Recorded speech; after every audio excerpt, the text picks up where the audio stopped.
Assalamualaikum warahmatullahi wabarakatuh. Pada pertemuan kali ini saya akan membahas mengenai aspek pasar dan pemasaran untuk studi kelayakan bisnis. Jadi, kenapa kita perlu mempelajari yang namanya aspek pasar ya? Karena ini merupakan salah satu aspek rencana bisnis yang perlu dikaji kelayakannya.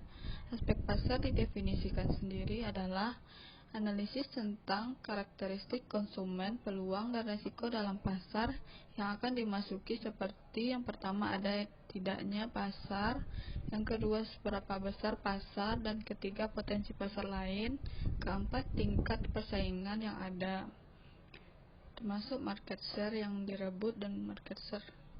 Market share ini hal penting jika pasar yang akan dituju tidak jelas, prospek bisnis kedepannya pun akan tidak jelas dan risiko kegagalan bisnis akan menjadi semakin besar. Tujuan perusahaan dalam pemasaran produk: 1. Memaksimumkan konsumsi, memaksimumkan kepuasan konsumen, memaksimumkan pilihan, memaksimumkan mutu produk, meningkat penjualan barang dan jasa, menguasai pasar dan menghadapi pesaing. Selanjutnya,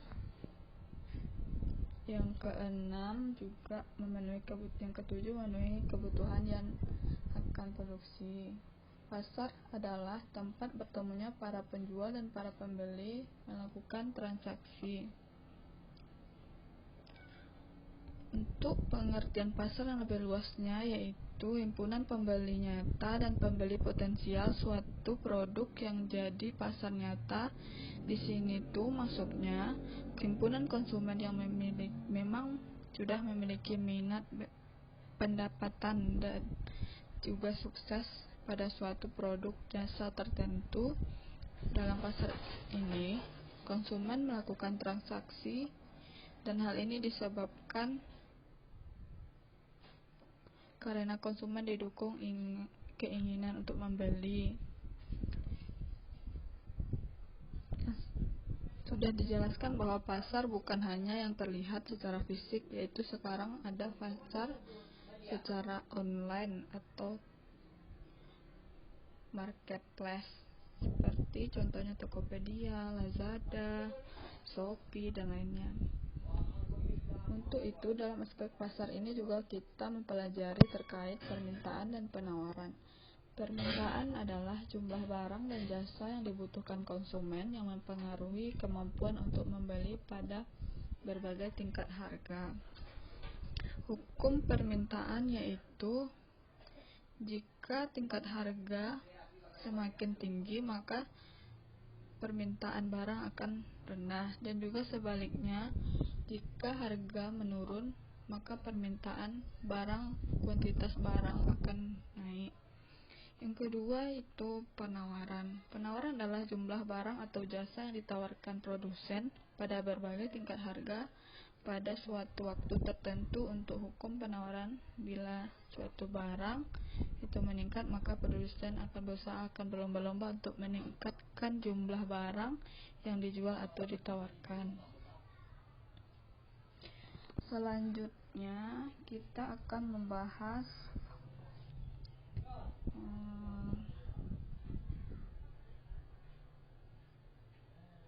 faktor yang mempengaruhi permintaan, yaitu harga barang itu sendiri, selanjutnya harga barang lain, pendapatan, selera, jumlah penduduk, dan serta pengaruh-pengaruh khusus.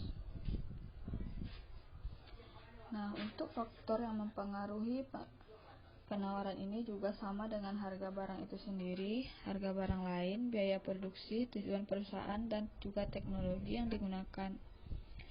Nah, tingkat teknologi di sini tuh punya peran penting dalam menentukan jumlah barang yang ditawarkan, karena kemajuan teknologi juga bisa mengurangi ongkos produksi, mempertinggi produktivitas dan juga mutu, serta cenderung mengakibatkan terjadinya kenaikan penawaran. Next, ada bentuk pasar. Bentuk pasar di sini dilihat dari dua sisi, yaitu yang pertama sisi produsen. Dari banyaknya penjualan kita kenal yang pertama adalah pasar pesaing sempurna. Pasar itu sama sekali pesaingnya tidak kelihatan. Yang kedua yaitu pasar persaingan monopolistik. Ini di pasar monopolistik ini itu bentuk campuran antara persaingan sempurna dengan pasar monopoli. Sebenarnya ya memang dikatakan mirip persaingan sempurna karena ada kebebasan bagi perusahaan untuk keluar masuk pasar. Selain itu, yang dijual pun itu tidak homogen. Nah, karena barang-barangnya heterogen itu dimiliki beberapa perusahaan besar saja. Yang ketiga ada pasar monopoli. Pasar monopoli adalah sebuah bentuk pasar yang dikuasai oleh suatu orang penjual saja, namanya juga mono ya. Mono itu artinya satu. Dalam ini ada barang yang substitusi terhadap barang dijual penjual. Yang keempat yaitu ada pasar oligopoli. Pasar oligopoli sebenarnya merupakan perluasan dari pasar monopoli dalam bentuk tingkat harga dan kuantitas produksi, karena pengaruh dari pesaing itu sangat kental atau sangat terasa tindakan atau aktivitas pesaing ini. Sebenarnya sangat perlu untuk dimasukkan ke dalam perhitungan.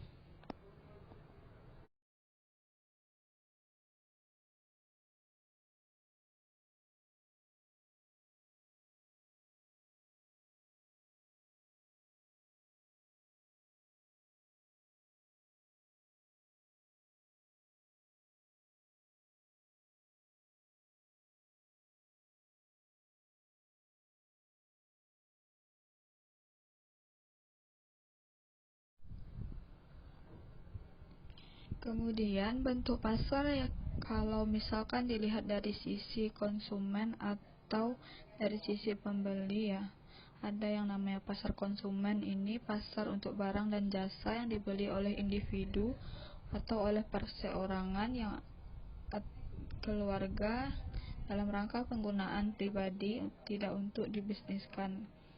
Next, yang kedua ada pasar industri. Pasar untuk barang atau jasa yang dibeli atau disewa perorangan, bisa organisasi atau produksi barang jasa lainnya untuk dijual atau disewakan.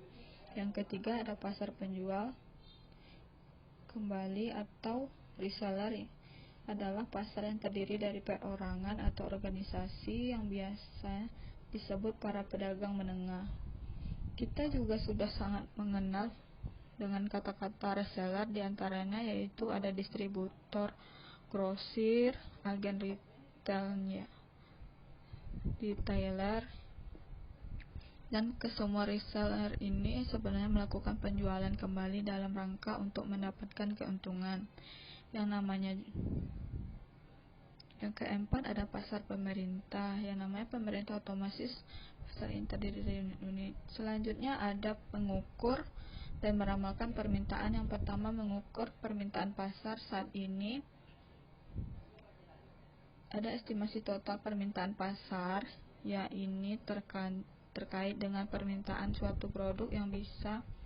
Kedua, bisa mengestimasi wilayah permintaan pasar. Ini ada kaitannya dengan bagaimana memilih wilayah yang terbaik serta mengalokasikan anggaran perusahaan atau pemasaran supaya lebih optimal.